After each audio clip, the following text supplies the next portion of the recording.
All right, hello everybody. My name is Master Chen, and you are either watching or listening to episode 209 of Greynoise, the podcast where today we are doing a DEFCON recap. Today I am joined by Mr. Vic to my right and Mr. Smaction over here to my left.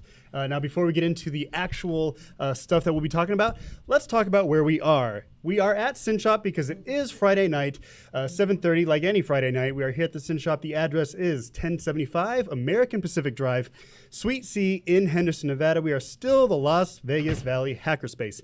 Go to sinshop.org for information on the shop. Go to meetup.com/sinshop. Remember, that's SYN, for information on the meetups and the stuff that we do here and the things that are going on around the shop. And for information on us as a podcast, go to Greynoise, GREYNOI.SE. All right, so like I said, today we're doing the recap of DEFCON 27, which has just finished up. In fact, that's why we weren't on last week, because we were on site reporting. And so let's get into it. Does anybody want to start off with maybe initial thoughts of the conference? Or Yes, this multi-hotel layout, they finally had it right. They were all on one side of the street. Two of the hotels were connected. It was a short walk to Planet Hollywood from Paris.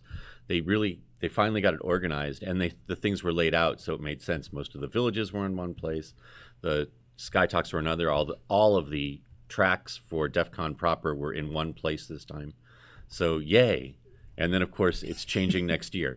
Yes, so we'll definitely like really dig into that.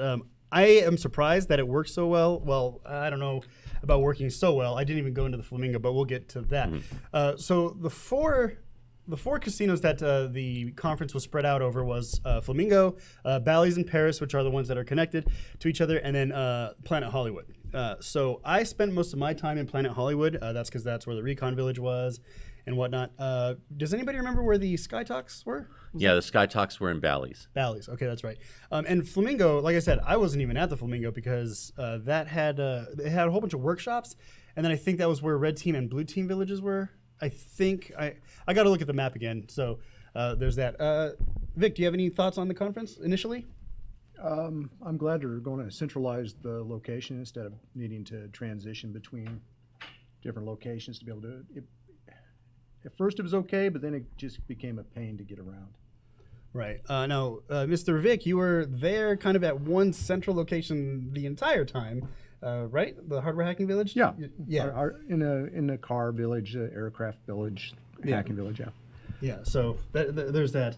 Now, let's talk about Hacker Summer Camp as a term, because it's not just DEF CON anymore. Of course, we're talking about the entire week. So basically from Monday through Sunday, so 6 days, you have something going on. You have hackers already in town for the events. Now, Smaction, you were also at Black Hat doing some interviews for us. You did a couple.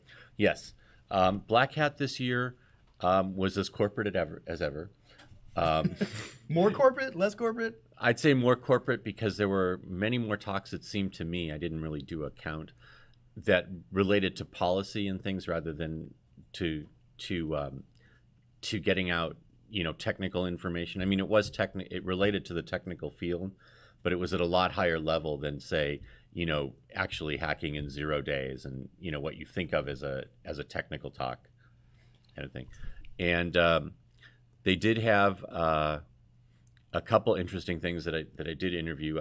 They had a guy talk on Russian hacking, but it wasn't from the standpoint of the election, which has gotten all the press. This was actually Russian criminals. Mm-hmm. And I have an interview that you're going to post that actually runs 50 minutes, because this guy was just this font of knowledge about criminals in general and Russian hacking specifically. And there were some things that were really surprising. Go ahead. Oh, so I was just about to kind of ask about a little bit more of the content of that interview, because I haven't heard it yet. Yeah. Go ahead. So a couple of things he mentioned is, first of all, that it's how the Russian government gets plausible deniability. They kind of turn a blind eye to all of these Russian hackers as long as they don't do something like hack on Russia. Mm-hmm. That's what gets them into trouble. And if they do get into trouble, the government tends to offer them, well, we'll give you a lighter prison sentence if you come do what we want. And it's those people that they have kind of under their thumb that are doing the actual hacking that goes out to say things like, well, possibly our election, but whatever their state goal is. The other thing is, and I was really surprised by this, of all of the criminal hacking that goes on, in general through sites like the Russian hackers, 40% of it is drugs. Like drug trafficking? Yeah. Okay, yeah, I mean... Well, actually, not sure. 40% of the traffic regards drugs. Whether that's retail sales or drug trafficking, no one really knows. They haven't analyzed it far. I'm actually not surprised by that statistic. That kind of... It's like it goes to like what, Silk Road and and replacements of Silk Road that actually they're not even replacements. They're things that predated Silk Road that are still in existence.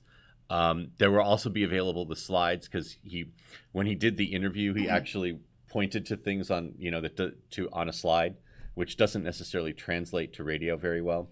But Right. but the slides will be there so that you can reference them. When he pointed, when you hear him say here, right here, Okay, you'll so be able to look. so we'll link that during the transcription. When it comes to Russian hacking in general, was there a lean towards what we would call organized crime then, like an organized crime syndicate of hackers? Yes and no. It's not so much organized crime like a syndicate, but it does have a hierarchy and an organization to it. Mm-hmm. Basically, the only way you get through this is you begin to build a reputation, and that reputation is why people will interact and transact with you, and that takes time. And people like work their way up from a newbie to someone that really is respected, and say that when they say, okay, we're going to give you this hack and it'll work, that you believe it'll work and you fork over your Bitcoin. Mm-hmm. And so it was real interesting from that perspective. Oh, awesome. So I'm looking forward to hearing that interview. We will have that as soon as I do a little cleaning of the audio, and then we'll post that on our website. So we'll get more into DEFCON in just a little bit. But remember, we are talking about Hacker Summer Camp as a whole. So, I mean, we could talk about B-Sides a little bit. Vic, were you at B-Sides? You were at B-Sides, I was at B-Sides. Yeah, so B-Sides started on Tuesday, and to call it a free conference, I mean, I don't know if we could really call it that anymore, because you either have to, you didn't have to stand in line. No. But that's because all the badges were already spoken for in one form or another. So you're either a donor, you're a sponsor, you're an artist, a speaker, a mentor, a volunteer. You are somehow involved in the conference. So my question to you guys is, did it feel more, or also you could have stayed at the hotel and got your 2 free participant badges. Again, free being the optional word because you still had to Buy a hotel room, right? So what are your thoughts on that as far as not being aligned, but kind of giving your blood, sweat, and tears or some sort of involvement to be part of the conference, guys? I think while technically not free, I think it's still keeping that flavor, especially when you compare it to the price of DEFCON. Because you could donate $50 at the lowest level and get a B-Sides badge. Yeah. And especially for people coming from outside Las Vegas, the Tuscany is probably the best deal going as far as getting a hotel room. So I think they would argue that, well, that was just a bonus because they have the shuttle they run. That's probably the most valuable thing they do outside of their 2 days of conference is run that shuttle to all the other conferences. Oh, so you could stay at Tuscany and then just go everywhere. Shuttle out to the Strip. Okay. Yeah, for those of you guys who don't know, B-Sides LV is actually off the Strip by about, 2 miles? 2 miles? And so it's still on Flamingo as the road, but you'll have to kind of either bus it or shuttle it back to the Strip before you can, walk to those conferences. Now, I went in as a mentor because I was mentoring somebody on Proving Grounds. But I also went in as an artist because I did stand-up comedy.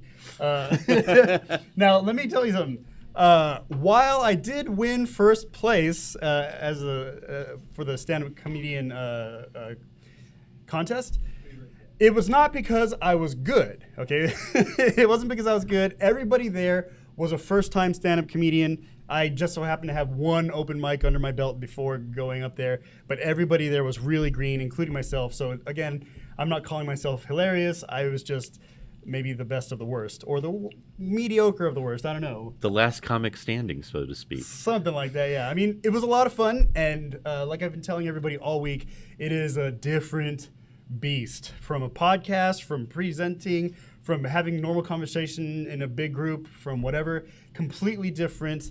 And it's hard. It's extremely hard. Anybody who even attempts, I put this on Twitter too, anybody who even attempts stand-up comedy, already hats off to you because it's fucking difficult. It just. So I don't want to offend you, but what happened during the stand-up for me was, not for me being stand-up, but being there. I was in the back of the room. I didn't even realize they had the stand-up going on, and I heard the chatter, and I heard people laughing, and I'm just going about my business, and then I look up, and there you are. Oh, so you didn't. Well, the thing is, I don't know. So I don't know how this happens all the time, or not all the time, but when I sign up for these one-off things that I don't normally do, I always end up being the last to go, which is okay. I mean, I'm glad that I didn't have to go first. But shit, man, they introduced me as the headliner, and I'm like, whoa, dude, right, 2 seconds before I'm going on stage, I'm getting introduced as the headliner. I'm like, whoa, hold on now. You gotta let's walk that back. Let's walk that back a little bit. But yeah, to go off of what you were saying though, like we were in a room of I would say what 300, 400 people. Yeah, it was big. And I would say only about 20 people were really paying attention.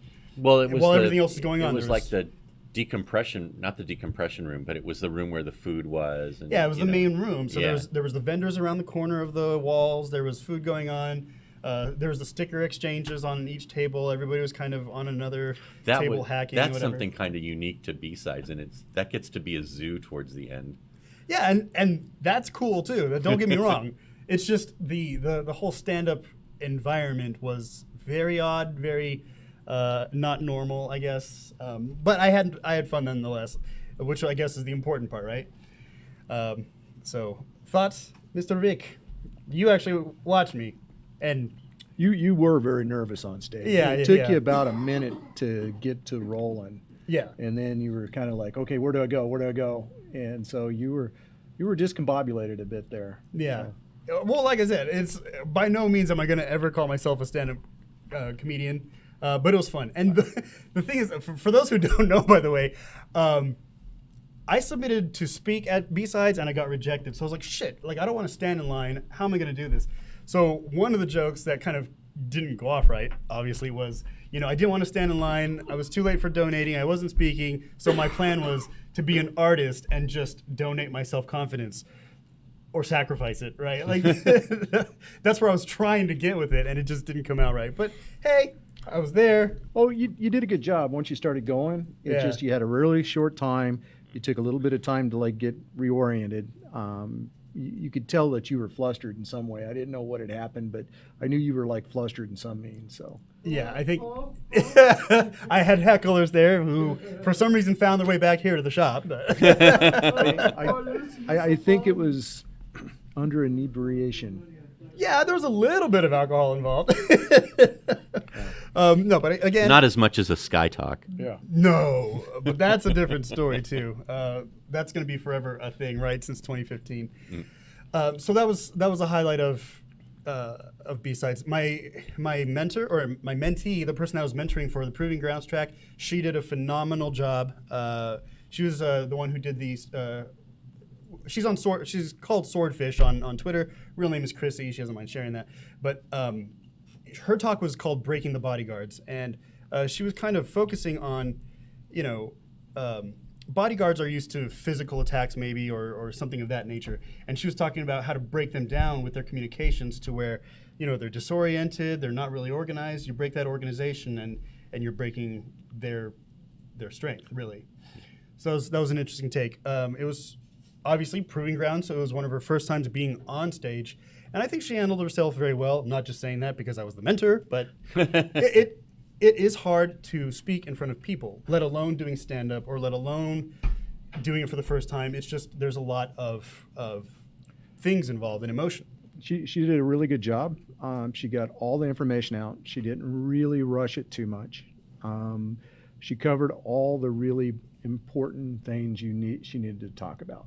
Yes. And that's what made it a good talk. Yes, it was really cool, and I got to. I wasn't even expecting this, but I was sitting there at the front row. We're ready for the talk to start, and I got tapped on the shoulder, and I got a little token of appreciation given to me by B-Sides, and it's a fidget spinner on a well, it's a fidget spinner on a lanyard, and it says "World's Okayest Mentor," and I actually cherish that one quite a bit. pretty all right. Yeah, that's pretty all right. Is that the one that flashes the LED? No, there's no LED on it. It wasn't brass, but it was like a metal, almost like an off gold metal. And it was nice. It almost looked like a 4-leaf clover or like a 3-leaf clover. Okay. So it's kind of cool. So that's pretty much how B-Sides went. We'll see how it goes again next year. You might want to just consider donating or becoming a sponsor right off the bat because there is no more line there, and I think that's by design. So you're either going to be staying at the hotel, which you'll get 2 participation badges, 2 participant badges, or you're going to be helping organize the conference in some way. So that's what B-Sides is all about. And I think that's actually only at the B-Sides in Las Vegas. I think the other B-Sides still have lines. Right, but I kind of understand that because we're They're Vegas not part of a camp. You yeah, know? they're not part of like this really big, you know, like Yeah. DEFCON precursor, right? Yeah. And so there's that. It's too bad in a way because I miss LineCon. Well, they really got hit by the fire marshal, I guess, the year before. Oh, Yeah, right. And last so year. they had to limit the number of people coming. Yeah. And so, Well, to everybody's point here about LineCon, though, LineCon is actually where you meet a lot of people, a lot of maybe new friends, or you just start up conversations. And then for the rest of the conference, you're saying hi to each other, you know, as you're walking around. And a quick point before we move on to DEFCON is that I spent my B-sides pretty much walking around and running into people that I've met throughout the years. And I think the conferences are slowly turning into that for me, where it's just everybody coming and saying hi and recognizing everybody. That's what I'm finding to be valuable, I would say. yeah, I had people show up at Hacking Village that we'd shown how to solder like 6 years ago. And they remember, And they came back and they were soldering like champs, and they were doing exactly, you know, they were excited about it still, and they were still learning, but they were like really good at soldering now, which means they had been practicing, Yes. which is pretty awesome, I think. And they came back and they were excited to see us because they learned there first, you know, and that was good. That's awesome. Well, so let's go ahead and transition into DEFCON, because a question that I have for you, Vic, is you do this every year. You're at the Hardware Hacking Village. Do you have a chance to really see the con, or do you care anymore? Like you're already a part of it, so do you care about everything else that's going on? I used to go for the talks, but they're all online now. Within a few months, I'll see those. There's a couple of them I've got a list that I'll be watching. I get around and I see everybody I want to see, and it's more about meeting people. I met probably 300 people that came and said, "Hey, I need some help doing this," and you know, it was, and I got to meet every inhabited continent. I think I met somebody from. Right. Everything, Australia, South America, North America, Europe, Asia. It was awesome. And a lot of people. And your DEFCON experience, Smashin'? Or? My DEFCON experience was, well, one is that I noticed that I had to get a human badge at the beginning this time rather than just go straight to get a press badge because I went to a workshop. And the LineCon wasn't near as long as it had been. They've gotten very efficient and taken away a lot of, except for the people who almost want to be at LineCon who get there real early so they can get one of the first badges and things like that. So yeah, these are the same people who, like, even though you have Ticketmaster or like what do you call it? What's Access or something. Or what's that movie going sites? Fandango, right? Like you have all these services, and you still have people who are camping out 2 weeks before like a Star Wars movie. Yeah. These are the same types of Exactly. people. But yeah, so again, speaking of LineCon, there is maybe a thing that we're missing there, I think. Yeah. But aside from that, I enjoyed the conference. I went to a couple of the talks, but mostly, like Vic, I'm gonna, get the main talks on video or however they're delivered. I did go to a few Sky Talks, which Sky Talks are kind of unique at DEF CON for a couple reasons. Number one is they're all off the record, and they're small groups. The talks have a smaller space than any of the main tracks and things like that. Some changes this year because they've had some issues in previous years.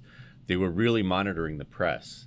Mm-hmm. It's like, aside from the same rules they give everyone who goes into a Sky Talk, which is your electronic devices have to be put away, and turned off. They can't just be, on silent or things like that.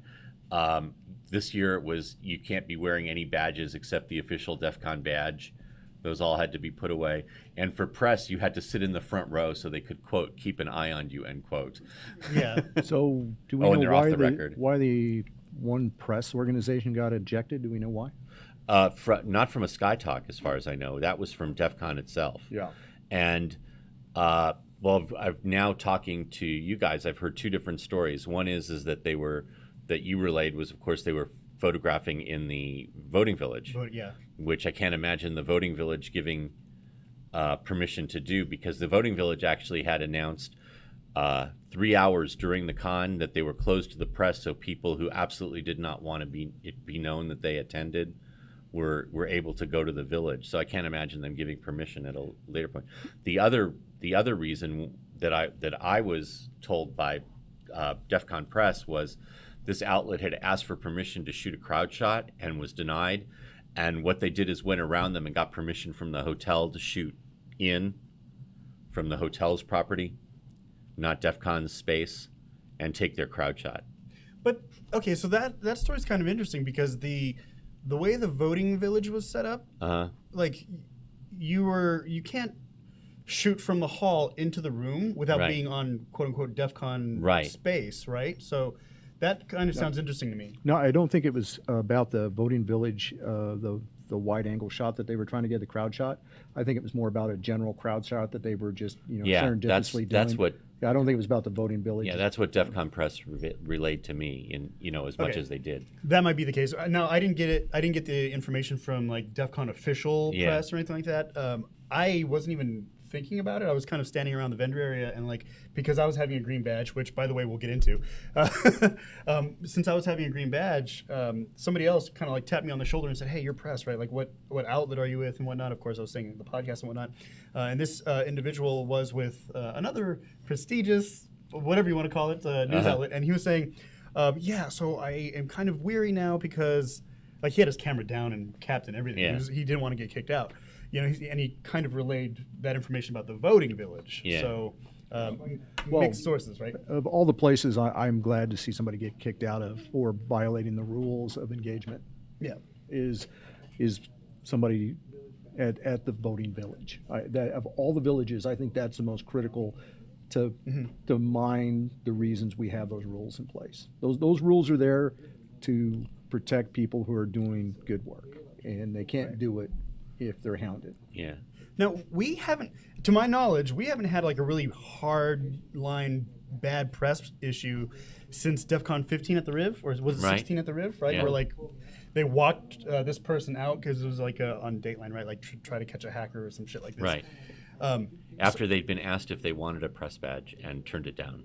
Right. So, do you guys think it's something to do with I'm not trying to shit on the media here. We are, I guess, technically the media. But like, do you think some of them think like, oh, I should be able to do this because I'm with so and so? Do you think there's that mentality behind it? I think that's a little of it, but I think mostly what it is it's they're sent there to get a story, right? And for the type of media outlets we're talking about, unless they're interviewing someone, there's only going to be an establishing shot running behind an anchor or a commentator telling the story, right? And they need that establishing shot. That's kind of all they're going to use, and that's the one thing you can't have at DEFCON. So they're kind of in a quandary. It's like I can't go back and say, well, I couldn't get the story, because they wouldn't let me take the shot. They're under pressure to produce, and I think part of it is places that have been there before, regardless of the size of the outlet, they know the rules, so they know what to expect in the succeeding years. And the places that send someone new, like obviously this outlet did, that got thrown out. They so sent this person was new, like a new reporter, I guess. It was a producer. A producer, okay. Yeah. Was obviously didn't know how serious they were, and expected their size to protect them.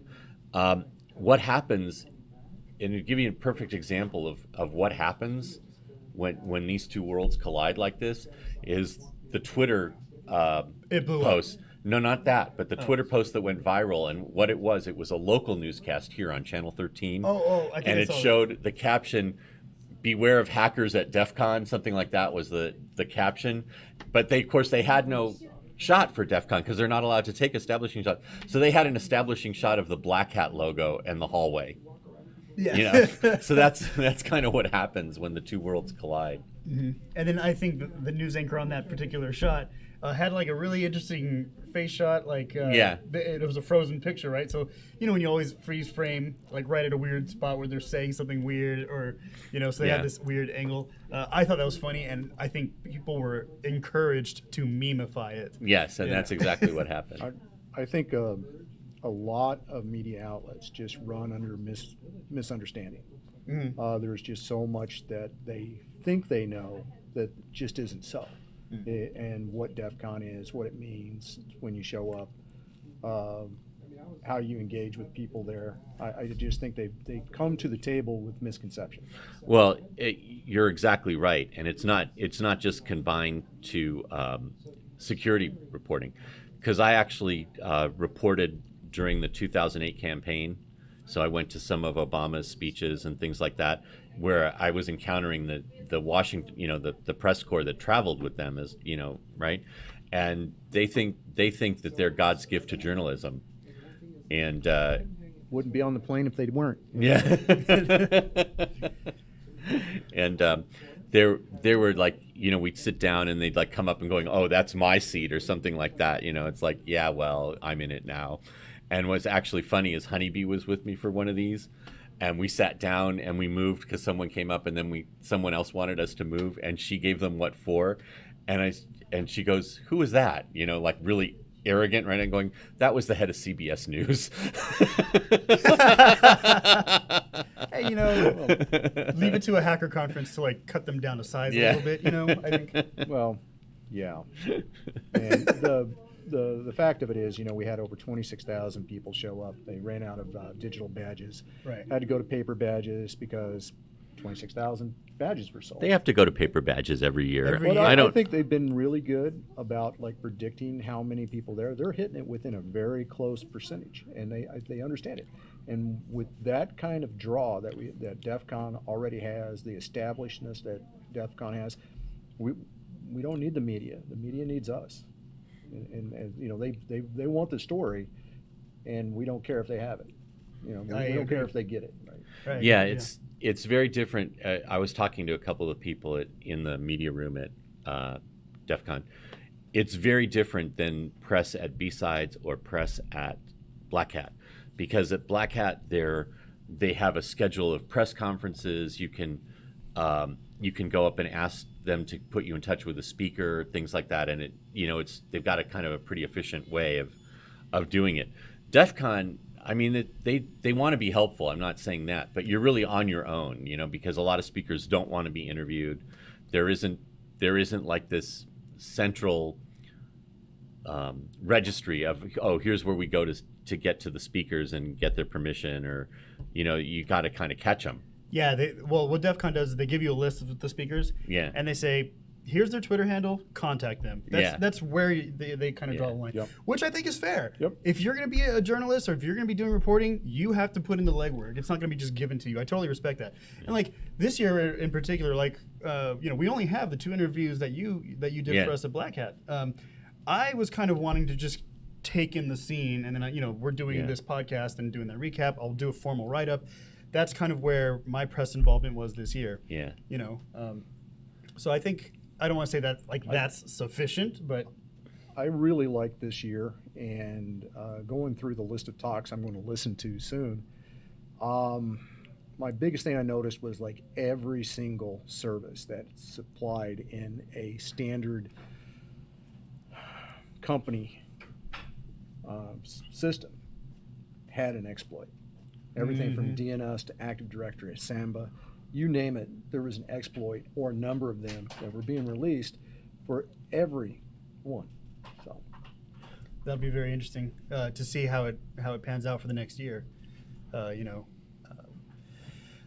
Some numbers. Let's talk about some numbers here. So you mentioned 26,000 hackers. I think plus. I think the full official count was just under or just over 28,000 total. That includes vendors and artists and everything. So that's a 25% increase over last year. Last year, do you remember last year's numbers? Just over 22,000. Okay. I thought it would grow a little bit faster than that, but hey, Really? if we're on par, we're on par, because that's about a 20% increase, 18-20%. Yeah. It's going to, and that's pretty typical. We've been seeing that, I guess, just about every year for the last 5 years. Okay, that makes sense. We had a comment earlier before the show started about is the increase in numbers because people are becoming aware of information security or aware of hacking, or is it because it's a popular thing to do? This is kind of like, what are the numbers on Comic-Con? Do you guys know? I think that's actually what we're experiencing. Comic-Con is what, over 100,000 people or something? Something like that. And like, I mean, as we said at the beginning of this episode, is like, we're spread across like 4 casinos now. So there are things that you will not see if you're not, unless you're going to watch can't them on see YouTube. it all. Yeah, you can't. You cannot see it all. And I'll reiterate stuff that we say here on the show all the time. The conference is what you make it. So if you are choosing to wander around, then you're in WanderCon. And we had we'll go to Community Mike in just a second. In fact, we had a comment earlier in the live stream saying that while LionCon has pretty much been solved, it has not been solved for the merchandise at the swag line. Oh, yes. 2.5 hours, I think, was the wait. And then they ran out. Yeah. Well, they always run out. They had some pretty good bags, though, this year, like laptop bags and whatnot. But we'll get back into that. Community Mike. So 2 comments, because I made the swag con. Yeah. It was 2.5 hours on Thursday, and then on Friday it was about 7 to 10 minutes. If you understood how the line was set up, they set up in a very bizarre way, and the reason is that you could step past the line because the line was lined up to look at the sign on what was available, not to get the stuff. And if you just walked along the sides, you could get straight up to the front in a very short period of time. And there were no checks on that or anything? No checks. Matter of fact, that's the way the lines were laid out, according to the goons. But nobody took advantage of it, and they didn't make it clear. So people So it were was just like polite. Like security through obscurity? Or like... No, that was just through social convention, and so it was very, very right. polite. I'll make a second comment after the next. You can Okay. jump up. Go ahead. Okay, cool. So we have more Community Mike. It's the wonderful nature. Build a line and they will come. Like I think the first DEFCON I went to, there was the free beer night, and someone started a line, and like everyone just naturally got into it, and everyone was like, Very Western. I have that experience pretty too. much, yeah. It was a line for nothing because everyone else was just like, okay, let me just walk. Because up you and just grab my ask someone, beer. "What's this in line? What is this a line for?" And someone tells Yeah. you, and you decide And if you that want to get happened in. actually. So I got there Thursday around like 11, and I was parked in Planet Hollywood, so I had to walk through Hollywood into Paris to get my badge. And we as soon as we walked in, there was this huge line, and we asked what it was for, and nobody we talked to knew what it was for. But it was all DEFCON people, so they're like, "Oh, this must be for something," and I was like, "Awesome!" So you guys are just standing here for no reason that you know of. My favorite. Oh, go ahead, and go back to your comment, then we'll talk more LionCon. So yeah, well, we'll just keep going on with that. I think it's a cultural thing because if you go to China, they don't have any line culture. Yeah, you just rush the train to get in. You or rush whatever. everything. Yeah. It's very much an Anglo Saxon sort of thing where you line up properly, and so that's kind of moved over to Great Britain. There's a queue. We're Yeah, in they it. call it the queue. Yeah. Yes. You have hit it right on the head at Sky Talks, which are notorious for their lines. They a couple things happened that were funny. Number one is the line went down the escalator, pardon me. So they had goons stopping, so the escalator could be used, so people didn't just block the escalator. Right, yeah. And then the line was extending into the casino, right? Into the elevators for the rooms and stuff like that part of the casino. And so people are asking, well, is this the line for Sky Talks? And the people from Sky Talks, because they weren't goons, the DEFCON goons, we're going, yeah, this is the line for Sky Talks. You're in line for the 3 o'clock talk. This is like, I guess, 2 o'clock. You're in line for 3 o'clock. And someone comes down and going, okay, this will fill up the 3 o'clock talk. And so then they go, okay, from here on, you're in line for the 4 o'clock Sky Talk. And then That's awesome. as it turned out, they could fit a lot more people. They got them in. And I wanted to go to the 4 o'clock talk. I didn't want to go to the 3 o'clock talk. So I'm waiting. And they're going, well, we haven't even formed the line yet. But there were a few people like us. And we made our own line to start. Yep. Definitely LionCon. And so you were asking about the popularity of DEFCON. What I noticed is that in China, on like mainstream television, they have a Chinese drama called Go Go Squid. And Go Go Squid is about capture the flag teams in China winning the international competition. It was the #1 show on CCTV in early part of this year. So this is huge in other parts of the world where they're making popular dramas out of it, where my niece was telling my wife to, goddamn it, I want DEFCON swag, I want this. Tencent was there. What was the other Chinese place? They were both there recruiting. So this is a huge, like, mainstream thing now in DEFCON outside of the United States. Wow. That's great. A couple of numbers on the villages that I can remember. There were 32 total villages this year, and I think 11 of them were new. So I think the data duplication village was new, like brand new this year. Oh no, we've been there for like 10 years. Oh, 10 yeah. years? Okay, I didn't know that It one. was just new. All right, well, there. Maritime was new. Oh, yeah, that's right. Hacking the sea. Yeah, Right, aviation was new. Right. Did you see MyBit's troll on that? No, I didn't. Okay, so using the GPS frequency, MyBit shot, what's that song? He rickrolled him across a GPS frequency. so he like took all their navigation down and then it started playing. He rickrolled him across his. That's great. From his software-defined radio. Yeah, well. My next question was going to be: have you guys like witnessed any other like type of trollery going on during the conference? No. Anything specific? The only, not really trollery. The one thing that I liked was in the car hacking village. Of course, they had Tesla Yeah. Right. that you could take apart, and you could hack or literally hack depending on your bent. Is that why I saw dual core like taking a sledgehammer to the car? Okay. They were charging to do that as well as letting people have their way with it. Wow.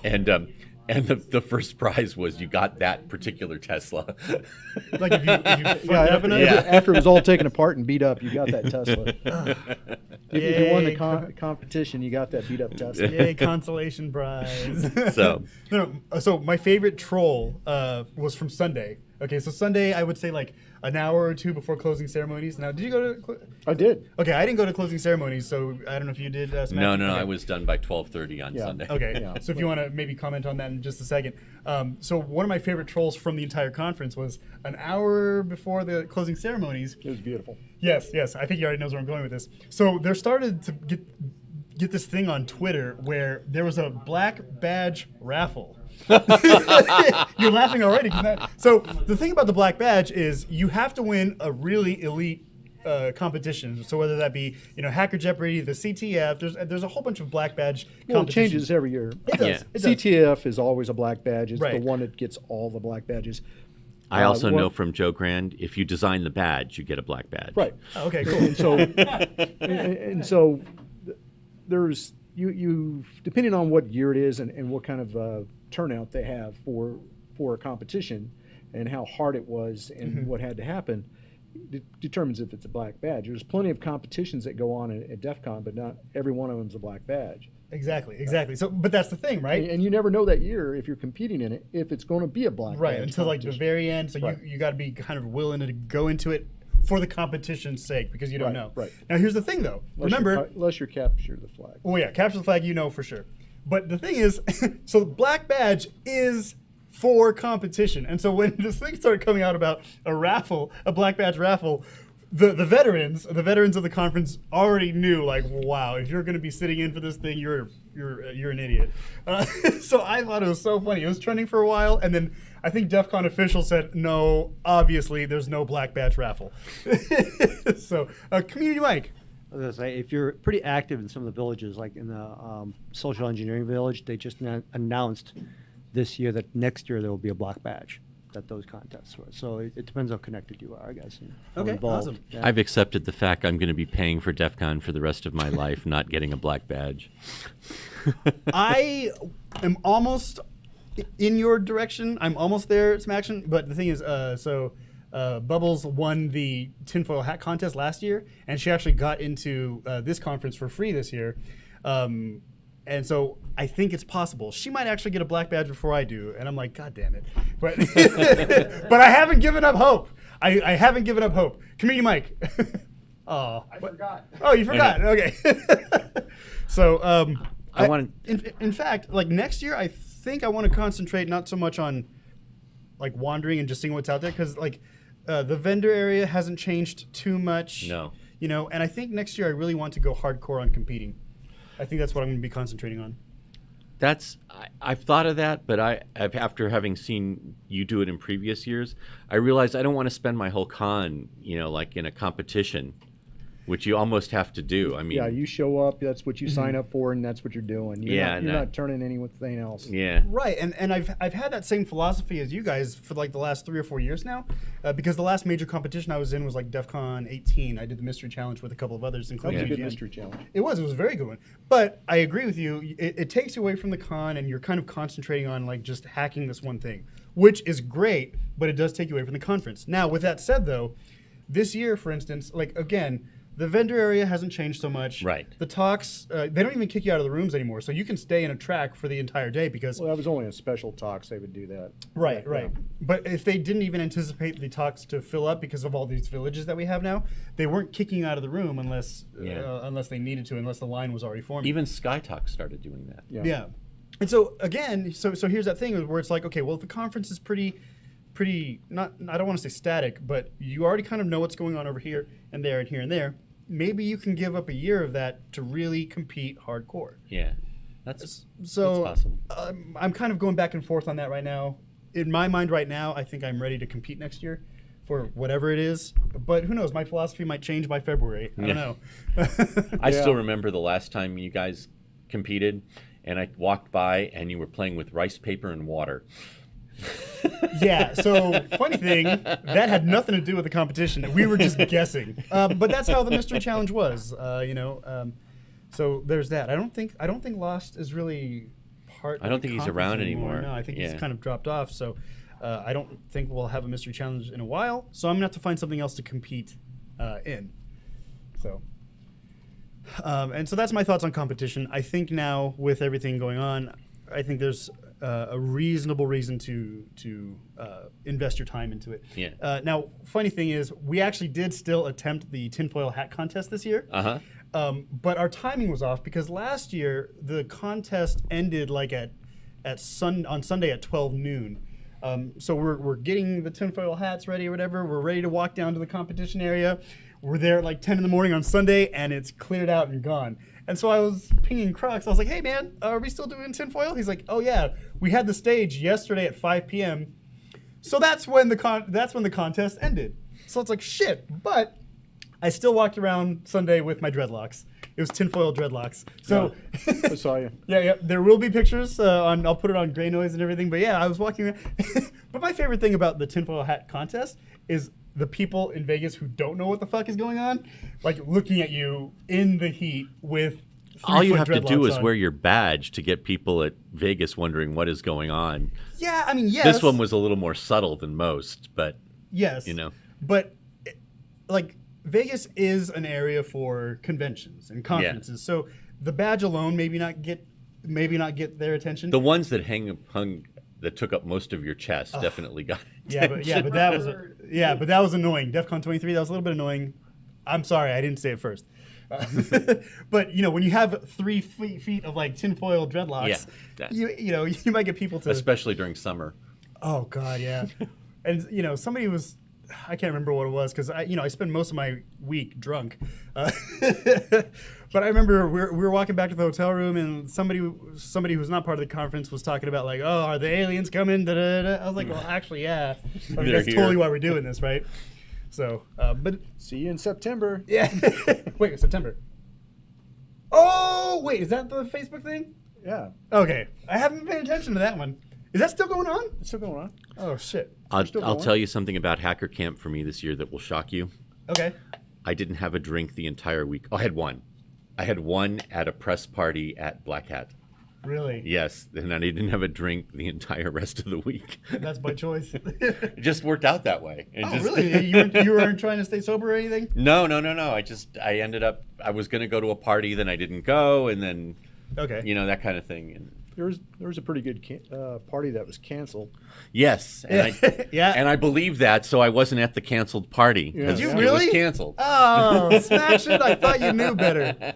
Well, the canceled party and the Telefreak party were actually in the same location, 1 floor difference, but they were in the same location. So the cool thing about those parties, was that it was almost like a dream of hacker stuff going on just to wake up back into the same party. Like it was like a weird continuation, right? Like Yep. the party never stopped. It was like hey, here we are, and we are still here like 5 days later, right? So that was kind of cool. It was, I don't want to say it was nostalgic. Now, you brought, for the second half of the party, a duck, a goose? A big swan. Yeah, a big swan for the pool. Yeah. I brought, what was even funnier, a friend of ours, like he saw it in a box in the back of the car, and he said, "Oh, can I blow it up and wear it in?" And he did, right? He did, yeah. It was like this. So I got pictures of him in a Las Vegas parking lot blowing a swan. Yeah, I think by popular request, we're gonna need those pictures there, Vic. Oh, by the way, unlike the movie Hackers, we didn't lie. There was a pool on the roof, and Yeah. maybe you'll be at that canceled party or Telefreak next year. Yeah. So Yes, I had my bathing suit ready and everything. there was a pool on the roof. We had I brought a whole bunch of the small little like rubber balls for the pool and a big swan. And every time I went out there, people were playing on them, so it worked out pretty good. Awesome. One advantage of living in Vegas for this is for one of the parties that I actually didn't go to, I ended up with all the leftover alcohol. Oh, good job. Now you got 3 years supply. Yeah, exactly. So one of my running jokes for this year was, we're at the parties, and I was like, yeah, I've been at this after party since last year. I've just been keeping it going and warm for you guys. We're doing this again. I can't wait. I'm glad that you guys are back, So it's just 365 days of this party. Community Mike. I was curious if anybody went to the Toxic Barbecue or the Shoot or those other ancillary events that happen with DEF CON. So I don't think anybody up here. I don't think anybody up here. He just kind of disappeared on me. No, so I don't think anybody up here went to that. Okay, so we have somebody in the audience who went to the barbecue. I haven't been to the Toxic Barbecue for quite some time now. It was maybe not this decade. Yeah, I mean, like it's cool that it's still going on. Happens in Sunset Park every year. Yeah. Sunset Park every year. Mm-hmm. I went one year just to go, and it was a really cool thing. It's just, I think I don't like anything that pulls me away from the conference, right? Or the central thing, because I know there's a lot of energy. You got to expend a lot of energy, and Yeah. doing what you want to be doing there. If you go to these other things, it's definitely going to cost you. Right. Yeah. Well, I think, Vic, you were telling me we even had a footprint here for DEF CON officially. Yep. Sinshop was part of the DEF CON footprint of Vegas, so that was kind of cool. Yep. Was it SDR that we had here? Yep. Okay, Yep. Awesome. That's great. Software defined radio, for those of you who do not know what we're talking about when we say SDR. Yep. Community Mike. Yeah, so I went last year too to the Toxic Barbecue. It was improved. They'd gotten there on time as much as possible. So it wasn't you showed up roughly on time and they were still setting up. This year, I don't know where it was hooked into, but they had a mister system set up around there's a gazebo type thing, patio type stuff covering all the tables. And so they had a mister, so it was a lot cooler. Do they still do the beer chilling competition there? How fast you can chill a beer? No, but That's PepperCon, an official DEF CON event now. Is it the beer chilling? Yeah. Yeah, we know somebody who did it a few years ago. But yeah, it's official. Yeah. pretty much the only side thing that was going on was PepperCon was there. Oh, which okay. Is it eating ghost peppers or Oh something? yeah, pretty much. They have this blend of several different peppers Yeah, that here, join us in a 105-degree temperature and eat the hottest peppers on the planet. pretty much. And then so I left before, but later on they have someone who comes with an actual bag full of dried full peppers, No. and you have a chance to eat those. They have some swag. A chance to eat those? Yeah. No Though chance. I do know No chance. last year when I went, I was there for 5 hours, and after a certain point, they actually started doing ribs. They had a special rub for it. Oh wow! So it goes beyond hot dogs and hamburgers. Yeah, later on. So would you go next year? I don't know. I mean, it was $6. I got burger, hot Wait, dog. time out. You had to pay? No, it was a donation. Oh, okay. No, Because I'm okay. not an asshole. I'm gonna, pay for them. No. I mean, that's totally cool. I resent that. I wanted to make sure that when I went, I wasn't Yeah, no, it's stealing. completely free. There's just a donation jar. Okay, yeah, And, cool. I mean, if getting free food out of it, why not? Yeah, no, that makes sense. But yeah, no, that's the only downside. Is it's definitely out of the way, and map apps suck at getting you to the right area. Really?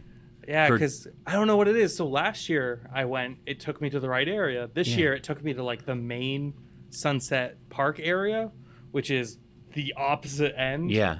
of where the actual Pavilion it's- F is. Yeah.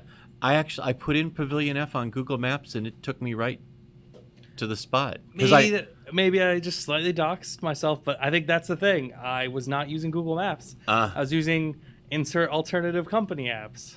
Oh. Apple. I can't tell you that, but but I was surprised because I was going, I wonder where in the park Pavilion F is, because I know Sunset Park pretty well.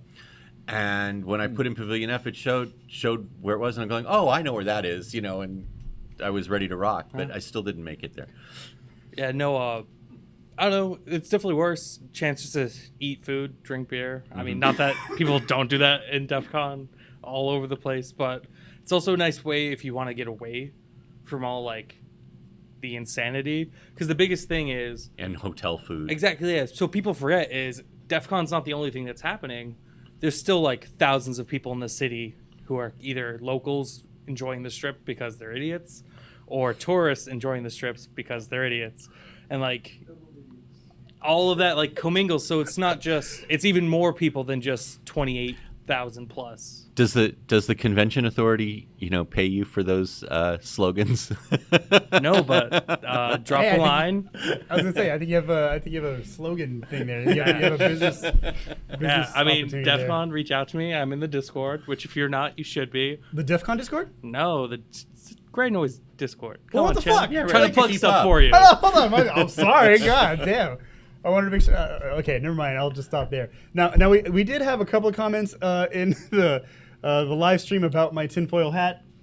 First of all, I had somebody during the con saying that they want to chase me with a 9-volt battery just touching the back of my head. But we have somebody here who wants to say he wants to attach jumper cables to my dreadlocks. So maybe I'll try to hide better next year. I don't know. Really, you're going to use that black aluminum to hide. There's black aluminum? Well, I'm assuming if you're trying to hide while wearing aluminum, you're going to have to do something to it. Yeah. Oh, yeah. I see what you're saying. Well, I might do the dreadlocks again for like Halloween, which is coming up. And for those of you who don't know, I love to do like a 31 Days of Scary type of thing. But that's another issue. But yeah, maybe I'll bring that back. Okay, so do we have any final thoughts on the conference? Are you guys looking forward to something else next year, or not something else, but concentrations maybe? Well, the one thing we didn't talk about that, because this was a good con. All three of them were good this year. So there was a lot to do, and the one criticism I have of DEF CON was I went to a workshop and I didn't like it. Was it not informative, or like? It wasn't too informative because they weren't really organized, and they could have been. There were things like, they put out a list of what you needed to bring to it, and it's like, oh, that doesn't work. You have to use this. It's like, well, why didn't you update the list? Stuff like that. But the other thing is it's all changing next year as far as where it's located. Yes. And this year it was laid out, like I said, I thought it was laid out perfect. I'm not so sanguine about next year because the new Caesars thing, that's still on the same side of the street as Caesars, right? So Flamingo's across the street, Link is across the street. Oh, it's Oh, not. I'm sorry. Where's that? So the Caesars Forum? It's next to Link. Yeah, Oh, it is. It's in Okay. between. It's in between those two Oh, hotels. that's right. Oh, okay. I think that's what they're doing. It's the with, big hole in the ground. Yeah. Okay. It's what they're. I think. It used How to could be I a miss park- that big hole in the ground? It used to be a parking lot, right? Yep. Yeah. Okay. I think I know where that is now. Underutilized asphalt. Yeah. Exactly. Community Mike. I was wondering, is it appropriate to put in a plug for a village? Oh, absolutely. Go ahead. It's So- DEFCON related. Yeah, I want to put in a plug for the data duplication village. We were I'm definitely shilling because I was a member of it. But we did get the 3 discs that they make available, which is one is the infocon.org data, which is all about 100 conferences that Dark Tangent curates all the videos from, and so it goes back like 30 years. So there's a lot of coverage there. Holy shit. So that's one disc. The second disc is Rainbow Tables from freerainbowtables.org. And then it's primarily, and then that continues on to the third disc, which is another 6 terabytes of Rainbow Tables and then GSM tables. So you're talking about 18 terabytes of really good data that you don't have to torrent. You can just drop off your disk. Right now it's 6 terabyte discs, but since they're pretty full, it'll probably be 8 terabyte discs next time. Bring them by on Thursday. We'll get them duplicated for you. We did 500 discs, about 3 petabytes of data this year, which was twice as much as last year. I'm sorry. So was it like you drop off your disc on Thursday, pick it up Sunday kind of thing, or like? You can pick them up as early as Friday. It takes between 12 and 14 hours to duplicate the data per disc. Shit. And so we had lots of masters, and we actually had spare capacity by Saturday morning. All right. So, bring by your discs and we'll duplicate them, or you can come by here at the shop and we have the discs available on an anonymous FTP server, and you could go ahead and download them here in the shop network. There you go. Okay, so you're talking about like all the terabytes are here? Yeah, all 18 terabytes. I donated a server. Holy shit. See, earlier I thought you said that wrong because you were saying 18 gigs is what I heard you say earlier. I probably said gigs because terabyte is not something I generally say at all. Do they have the music? You guys have the music? No, there's no music in those. I suspect there's copyright issues. I don't know. But if you go out to the media server, I think they have it. Yeah, I DEFCON always media get server. everybody, Yeah. So you can put on your own DEFCON 27 if you missed it. Yeah. Yeah. Well, yeah. Well, I have all the music from every DEF CON. That's so, awesome. Yeah. Well, you should bring it in and put it on our. That's why I was asking. Yeah. Well, we at the shop we are thinking about bringing in a FreeNAS server and moving everything over there with a 10 gigabit interface, but that's just in the future. For right now, we got the FTP server and it's pretty much got 19 terabytes on it, and it's full. You are slowly turning into the shop librarian. I am the shop librarian. Yes. What do you mean slowly? Well, I mean, officially. I got the library set up, and now we got a digital media server set up, and soon we'll have more stuff. Ha ha. I have a whole bunch of digital books that was all about it's electronics from the 1920s to the 1950s. Sure.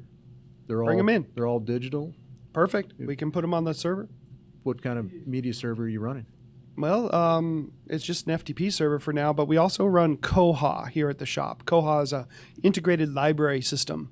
So you can actually catalog it like in a real library. It's the system that most of the third world uses in New Zealand and places like that as their actual library system. We have a full system there. So we have a combination of a beginning file digital server, and then we have the library ILS system. And so in concert, once we spend a little bit of time to hook it all together, we'll be able to catalog those digital media and then make it available through the catalog or locally here. Okay. Awesome. Yeah. So all the books I have, all these electronics books, the copyright's expired on them. Then that's perfect. Yeah. And I've got a friend that has all the Russian ones. That's Great. The Russian equivalent during those same time frames from the night. Like, these things literally teach you how to like hand wind transformers. Nice. Yeah. So sorry to take your podcast the wrong way. We'll talk about it later. That's totally fine. That's totally fine. Yeah, like I said, it's DEF CON related, it's hacker related, it's geek related. We're all good here.